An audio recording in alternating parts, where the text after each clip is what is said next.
Hello students, my self CS Preeti Singh. And आज जो हम सीखने जा रहे हैं, आज जो हम करने जा रहे हैं इस वीडियो में, वो ये है कि जो स्टूडेंट CSEET का एग्जाम जनवरी 22 में देने जा रहा है, उसकी कंप्लीट डिटेल इसी वीडियो से मिलेगी। बस बच्चों, आपको ये वीडियो पूरी देखनी है। एक ही वीडियो से आपको कंप्लीट नॉलेज हो जाएगी CSEET कोर्स के बारे में। CSEET का एग्जाम कब होता है, CSEET का एग्जाम कहाँ पे होगा, इसका सेंटर कहाँ पर होगा, एग्जाम किस फॉर्मेट में होगा, किस तरीके के क्वेश्चंस आएंगे, पासिंग क्राइटेरिया क्या रहेगा, रजिस्ट्रेशन कब तक करा सकते हैं, क्या रजिस्ट्रेशन के बाद एग्जामिनेशन फॉर्म फिल करना होगा या नहीं करना होगा। बहुत सारी ऐसी जानकारी, बहुत सारी ऐसी इंफॉर्मेशन जो बच्चों को नहीं पता होती, आप सिर्फ एक ही वीडियो से ये कंप्लीट डिटेल ले लोगे। चलिए तो हम स्टार्ट करते हैं अपना आज का सेशन कि क्या क्या चीजें हमें इसमें कवर करनी है। तो देखो, अगर मैं आपको बताऊं, सबसे पहली बात तो आपको ये पता होना चाहिए कि CSEET की फुल फॉर्म क्या है।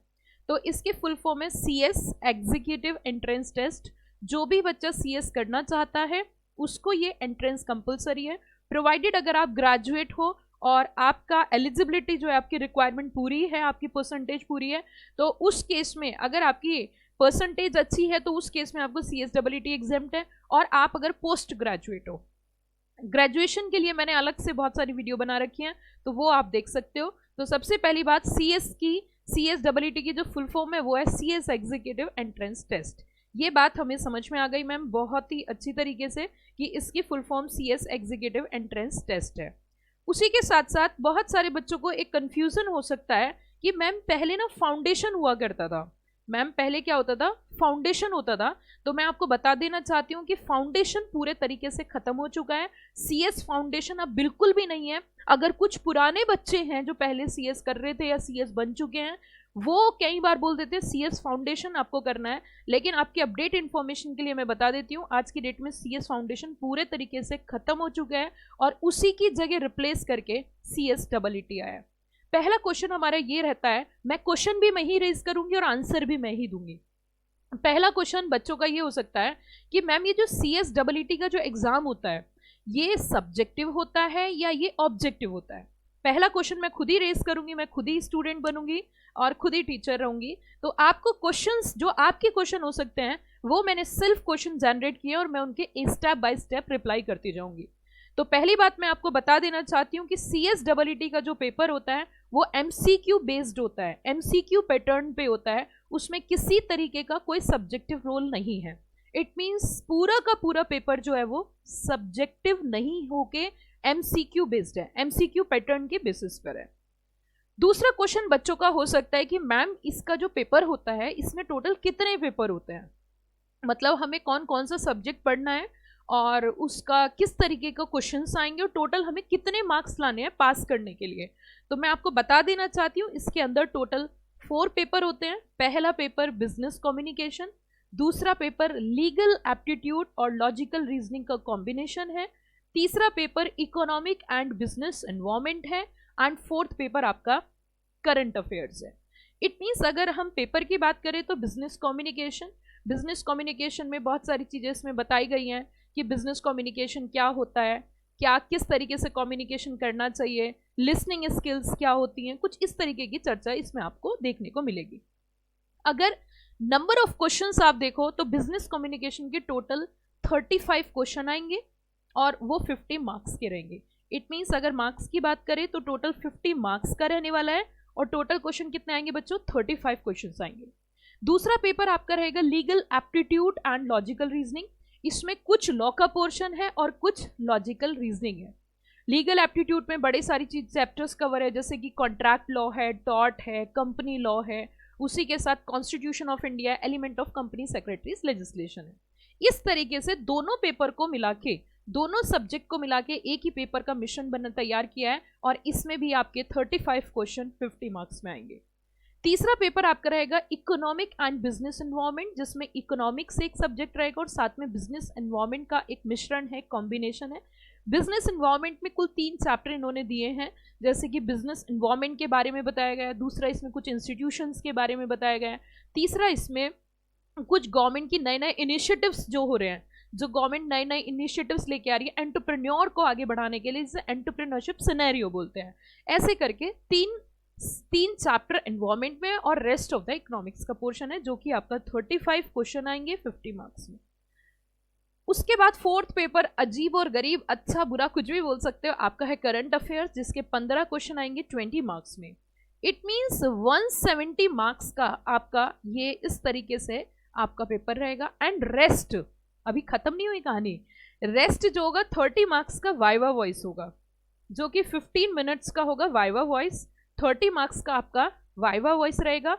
तो टोटल अगर हम देखें तो टोटल आपका 200 मार्क्स का पेपर रहने वाला है। मैम एक बार फिर से बता दीजिए, जो टोटल आपका पेपर होगा वो 200 नंबर का होगा, 200 मार्क्स का होगा। एंड 200 मार्क्स में से आपको कहीं ना कहीं नंबर ऑफ क्वेश्चंस मैंने बताए। लेकिन एक और चीज मैं आपको बताना चाहूंगी कि अभी तक जब से CSEE लॉन्च हुआ है फरवरी 2020 से लेके अब तक की अगर मैं बात करूं, रिसेंट में बात करूं नवंबर 21 तक की, तो यहाँ पे अभी तक भी सेंटर पर जाकर एग्जाम नहीं हुआ। और सेंटर पर जाकर एग्जाम्स नहीं हो पाए हैं, होम बेस्ड एग्जामिनेशन हुए हैं। तो ये जो वाइवा वॉइस वाला पोर्शन है ये अभी नहीं पूछा गया, इसके कुछ प्रेजेंटेशन के क्वेश्चंस कुछ एड ऑन कर दिए गए। तो कुल मिला के अभी तक वाइवा वॉइस नहीं हुआ, बट मैं आपको ऐसा नहीं बोल सकती कि वाइवा वॉइस नहीं होगा। जब भी सेंटर बेस्ड एग्जाम होगा तो आपका वाइवा वॉइस होगा। अगला क्वेश्चन ये आ जाता है, मैम जैसे आपने बताया कि टोटल पेपर जो हमारा 200 नंबर का आने वाला है, इसमें से हमें कितने मार्क्स लाने हैं ताकि हम CSEE का एग्जाम को क्वालिफाई कर ले, पास कर ले। तो CS में एक अजीब अच्छा सा रूल कह सकते हो और टफ सा रूल भी बोल सकते हो। CSEE को पास करने के लिए जो क्राइटेरिया है वो 2 क्राइटेरिया आपको फुलफिल करने पड़ेंगे।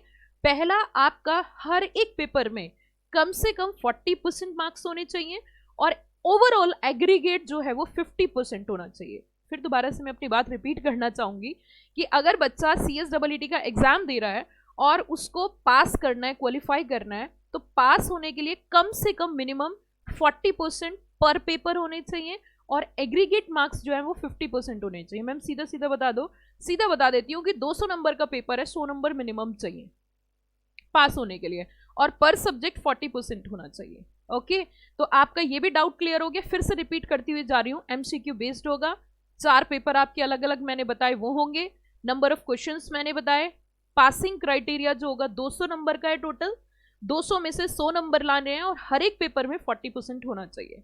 अब अगला मुद्दा उठ जाता है कि मैम ये बताइए कि जैसे कि अभी एग्जाम आपने कहा अभी तो घर से एग्जाम हो रहे हैं, अगर बाई चांस कल को सेंटर हो जाता है, सेंटर पे हमें जाना पड़ेगा, तो उसके लिए क्या रहेगा? उसके लिए मैं बताना चाहूंगी कि ऑल ओवर इंडिया सेंटर्स होते हैं, multiple centres across the country हैं। तो उसी के साथ साथ सबसे पहली बात तो ये भी एक क्वेश्चन हो सकता है कि मैम जैसे पेपर है, आपने बताया 4 पेपर होंगे, तो वो 4 दिन तक होंगे, 2 दिन तक होंगे या सिर्फ एक ही दिन में हो जाएगा? तो ये भी मैं क्वेरी आपकी सॉल्व कर देना चाहती हूँ कि आपके 4 दिन भी नहीं होंगे, 2 दिन भी नहीं होंगे, सिंगल डे, एक ही दिन में आपके सारे पेपर हो जाएंगे, एक ही दिन में आपके सारे पेपर हो जाएंगे। और ICSI के multiple centres across the country हैं, वो आप अपने अकॉर्डिंग सेलेक्ट करोगे कि आप किस पर्टिकुलर प्लेस पर रहते हो और उसी के अनुसार वो सिलेक्शन होगा। फिर अगला क्वेश्चन ये आ जाता है कि मैम जैसे मान के चलिए हम जो है लाइक जनवरी एग्जाम देंगे, ठीक है, तो मैम जैसे हम जनवरी में अटेम्प्ट देने वाले हैं, आप स्पेसिफिकली जनवरी स्टूडेंट्स को ध्यान में रखते हुए मैं ये वीडियो बना रही हूँ, तो मैं उसी के पॉइंट ऑफ व्यू से थोड़ा सा बताना चाहूँगी। मान के चलिए आपका जो लाइक जनवरी अटेम्प्ट है, आपका जो जनवरी अटेम्प्ट है, तो उसमें किस तरीके से और कब तक हम अपना रजिस्ट्रेशन करा सकते हैं, ये बहुत अच्छा क्वेश्चन है और ये सभी बच्चे बड़े ध्यान से सुनना। मैम जैसे कि सपोज करिए हम जनवरी 2020 का एग्ज़ाम हमको देना है, तो उसके लिए हमें रजिस्ट्रेशन ICSI में कब तक कराना है? तो इसका जो रजिस्ट्रेशन का टाइम पीरियड है, period during which candidates register for CSEE, तो इसका जो टाइम पीरियड आपके लिए रहेगा, ये आप 15 दिसंबर तक करा सकते हो। आप कब तक करा सकते हो, कब से लेके कब तक? इट मीन 16 अक्टूबर से लेके और 15 दिसंबर तक। फिर दोबारा से फोकस कर रही हूँ मैं इस पॉइंट को, जो बच्चा जनवरी में एग्जाम देना चाह रहा है वो अपना रजिस्ट्रेशन 16 अक्टूबर से लेके और 15 दिसंबर तक उसे करा लेना होगा। अगर उसने 15 दिसंबर तक अपना रजिस्ट्रेशन नहीं कराया तो फिर वो जनवरी अटेम्प्ट में एग्जाम नहीं दे सकता। ये एक पहला पॉइंट जो कि बहुत ज़रूरी है बच्चों को जानना कि मैम हमें रजिस्ट्रेशन कब तक कराना है। अगर हमें जनवरी एग्जाम देना है तो 16 अक्टूबर से लेके आप 15 दिसंबर इज द लास्ट डेट, आपको 15 दिसंबर तक अपना CSEET में रजिस्ट्रेशन करा लेना है और करा लेना चाहिए। दूसरी चीज, अब ये क्वेश्चन ये भी आएगा कि मैम जैसे कि अभी जनवरी में एग्जाम होने वाला है, तो जो जनवरी में जो एग्जाम होगा लाइक वो कब मैम होगा, वो मैम कब होगा? तो वो मैं आपको बताना चाहूंगी कि सैटरडे या फिर संडे इन द 2nd और 3rd वीक ऑफ जनवरी, ये हमारा टेंटेटिव शेड्यूल रहता है एग्जाम का जो जनवरी में होने वाला है। और मैम जैसे कि आपने बताया कि अगर हम एग्जाम दे देते हैं जनवरी तो उसका रिजल्ट कब तक आ सकता है, इट मीन्स रिजल्ट कब तक आउट होगा?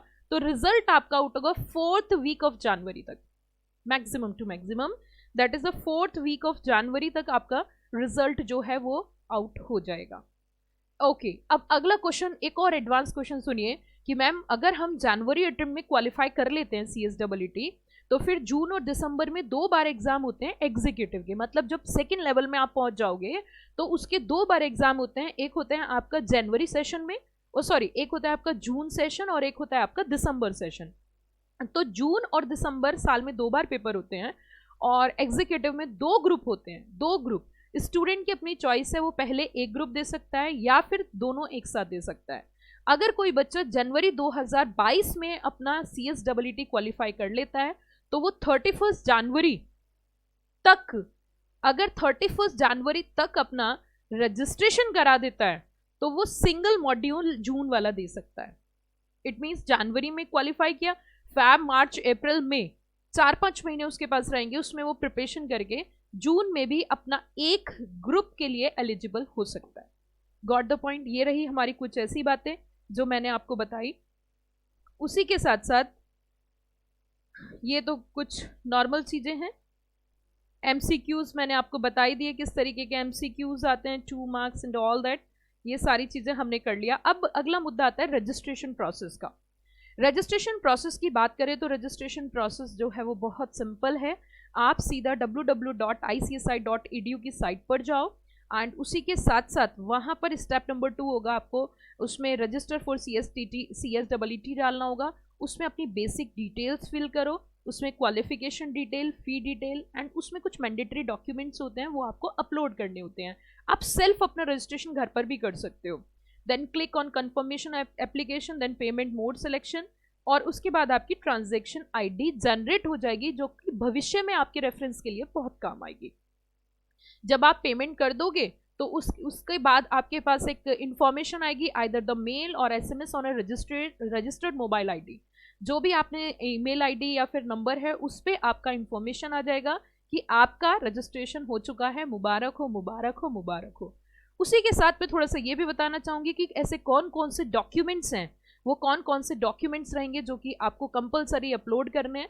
जैसे कि फोटोग्राफ है कैंडिडेट का, वो साइज़ यहाँ पे दे रखा है, आप देख ही रहे होंगे 20 KB to 50 KB। सिग्नेचर जो मैंडेटरी रिक्वायरमेंट है, date of birth certificate, basically 10th pass certificate होता है। और एडमिट कार्ड, अगर 10+2 का आपने एग्जाम दिया और उसका अभी रिजल्ट आउट नहीं हुआ तो अपियरिंग बेसिस पे वहाँ पे हो जाता है, उसके लिए आपका एडमिट कार्ड की कॉपी।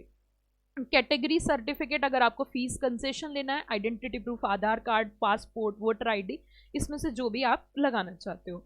मैक्सिमम अलाउड साइज जो है वो दैट इज 2 MB। ये कुछ इंपॉर्टेंट बातें थी। आगे तो वो सारा सिलेबस की बच्चों बातें हैं। तो कुल मिला के कुछ इंपॉर्टेंट चीज़ें जो मैंने आपको बताई CSEET कोर्स के बारे में, मैंने सारी चीज़ें आपको स्टेप बाय स्टेप समझाई कि अगर जनवरी 2022 में आप एग्जाम देना चाहते हो तो 15 दिसंबर तक आपको अपना रजिस्ट्रेशन करा लेना है। एक बात, 15 दिसंबर तक अगर आप अपना रजिस्ट्रेशन नहीं कराते हो then you are not eligible to appear in the January 2020 exam. और एग्जाम का जो टेंटेटिव शेड्यूल रहता है, जो टेंटेटिव डेट रहती है, वो कहीं ना कहीं हम कह सकते हैं जो टेंटेटिव डेट आपकी रहने वाली है, वो टेंटेटिव डेट जो आपकी रहने वाली है वो कहीं ना कहीं आपका 2nd और 3rd वीक में एग्जाम हो ही जाता है। उसी के साथ साथ हमने यहाँ पे ये भी चर्चा करी कि एग्जाम का मोड क्या होता है, that is on MCQ and computer based होता है। अभी तक घर पे हुआ है लेकिन इन फ्यूचर जो है वो घर पर होने के चांसेस भी हैं और नहीं भी, आई एम नॉट श्योर, क्योंकि वो मेरे पार्ट से नहीं है, वो ICSI डिक्लेयर करेगी। एंड सेंटर्स की अगर बात करें तो ऑल ओवर इंडिया सेंटर्स हैं, सेंटर ऑल ओवर इंडिया में है, ये भी मैंने आपको बताया। रजिस्ट्रेशन का प्रोसेस www.icsi.edu पे आप जाके कर सकते हो। इसी के अलावा मैं इसी जो वीडियो आप देख रहे हो, इसी वीडियो के डिस्क्रिप्शन बॉक्स में डिटेल रजिस्ट्रेशन प्रोसेस हम दे देंगे। एंड जो भी बच्चा इस वीडियो को देख रहा है, इसमें मैंने लगभग सारी चीज़ें आपको बताई, और आप ये जो चैनल, जिस चैनल पे आप ये वीडियो देख रहे हो, उस चैनल को आप सब्सक्राइब कर लें। डेली बेसिस टिल जनवरी 2022 आपका जब तक अटेम्प्ट रहेगा, डेली बेसिस आपको अपडेटेड इंफॉर्मेशन CSEET से connected, knowledgeable information, concept information, पढ़ाई से कनेक्टेड इंफॉर्मेशन और पढ़ाया जाएगा। तो आप अगर जनवरी 2022 को बहुत ही अच्छे मार्क्स से क्वालिफाई करना चाहते हो तो आप जुड़ जाइए CS प्रीति सिंह क्लासेस के साथ, और कहीं ना कहीं आपको डेली बेसिस कुछ ना कुछ गाइडेंस, कुछ ना कुछ इंफॉर्मेशन ज़रूर से ज़रूर मिलती रहेंगी। Thank you, have a wonderful day. फिर मिलेंगे एक नई इंफॉर्मेटिव वीडियो के साथ। Thank you, have a nice day.